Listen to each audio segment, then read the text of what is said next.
Welcome to another episode of GooberPasta. Have you ever been to the mall? How about the spooky mall?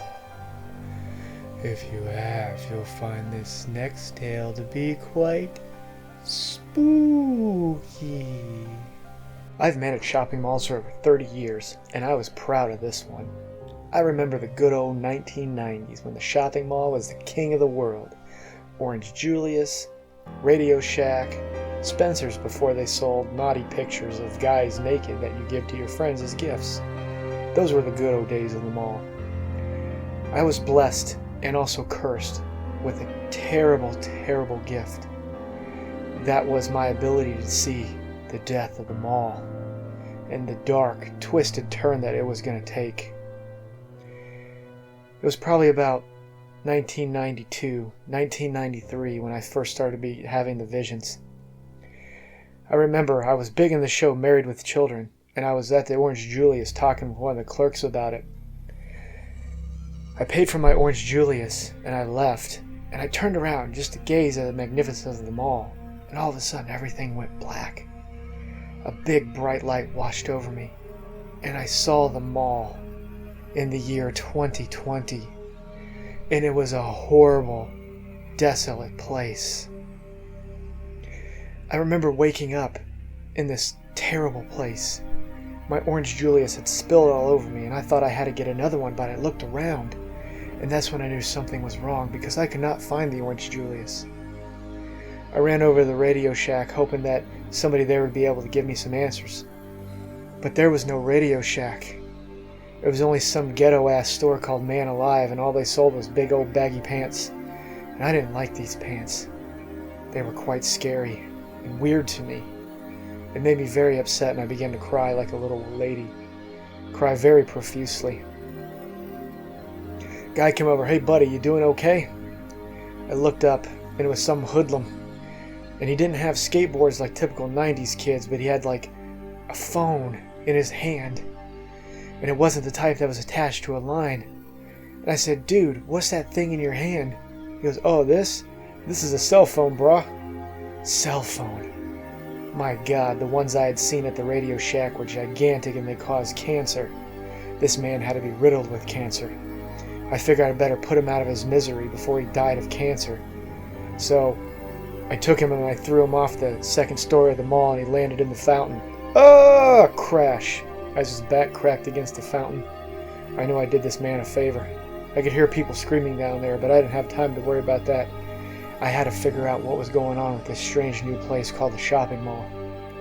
I began to make my way to nothing but empty storefront after empty storefront.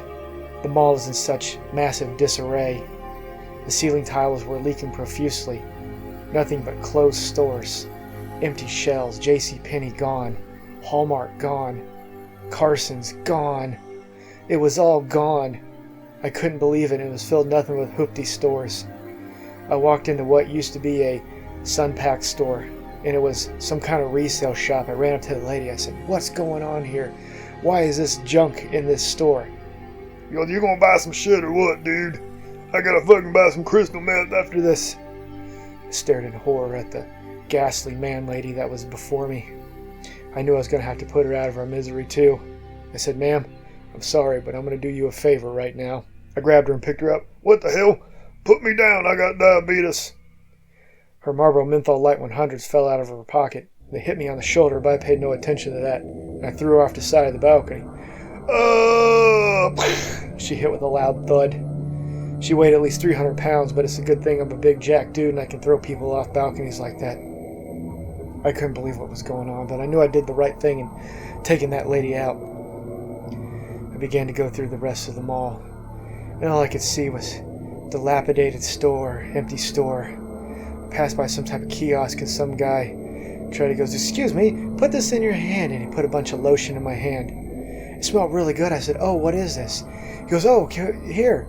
And he walked over to his kiosk and he held up something that he wanted me to see. I was like, oh my God, it's a bait and switch trap. They want to pull me over there to try to sell me this terrible lotion.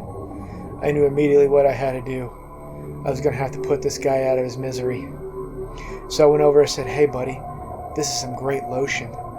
Hey, I want to buy all this lotion, but I need you to come over here to the railing of the second floor here." "Okay, I'd be more than happy to do that for you. How many lotions do you want to buy?"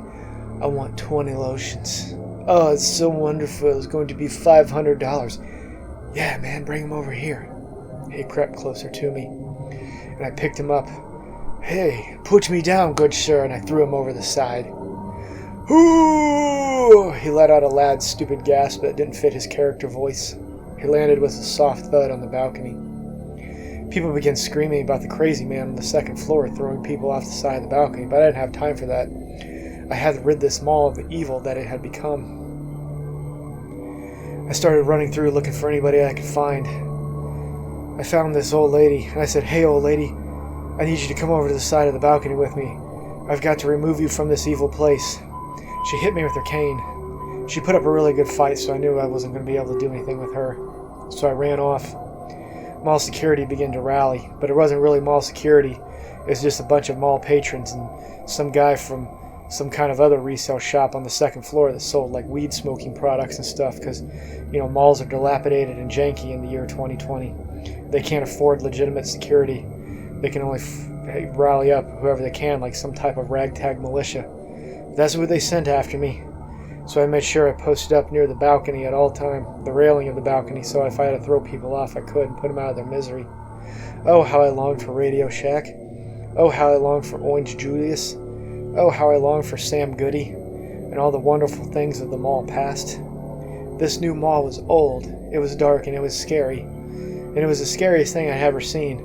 And I knew I was going to have to throw everybody off the side of the balcony to get my way out of this. The ragtag militia came up on the second floor and they ran up to me. And I began throwing them off one by one, and they all landed with some kind of soft, dull thud. The old lady came back with the cane. She said, "Son, I'm going to put an end to your reign of terror," and she whacked me pretty good across the face with her cane. I fell unconscious. When I awoke, I looked around, and the first thing I saw was Radio Shack. I ran in and I said, "What year is it?" He goes, 1992. Oh, to my relief, I was back in the real world, where the mall was still a good place to be, and it was awesome, and it was good, wholesome family values. I said, "Sir, give me a Sony Walkman and MC Hammer's debut album on cassette tape." The guy did, and it only cost me $10 because it's the 90s and things were a little cheaper back then than they were in the scary year 2020. Now, I was just so happy I was going to go celebrate with an Orange Julius. And I was going to go sit in my mall office and begin to plot how I was going to prevent the downcline of the American shopping mall. Thank you, bitches.